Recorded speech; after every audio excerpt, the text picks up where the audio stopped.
You know what's really interesting about everything that's going on with the wildfires in California, specifically LA and the surrounding areas, is I can understand in moments like this, we want to kind of pull back and figure out what went wrong, how it went wrong, and the steps that have taken for this to be this bad. The problem is through all of that, people have decided they kind of use their political point of views and affiliations to the opinions they have or whatever plight they have or the stance that they believe in up to this point. The problem is it ain't time for that at the moment. And I can say that because I lived in Houston for over 12 years. And I've experienced the floods. Here in Texas, we had snowpocalypse, as we called it, Valentine's Day of 2021.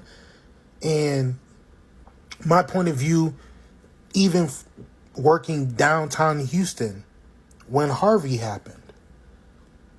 But the main focus is forget about people who thinking, oh, well, look how the rich people are moving and how they acting. Look how what's going on with the people who are poor. Everyone has the exact same struggle right now where the classism maybe could matter, but not at this moment where people are trying to survive and they're losing something. Regardless of how hard they work for it, regardless of how well and privileged they had it, they still lost something. They're still dealing with a traumatic experience. And so I think we got to keep things in perspective when it comes to this. Because trust me, no one likes being on the other end of something happening.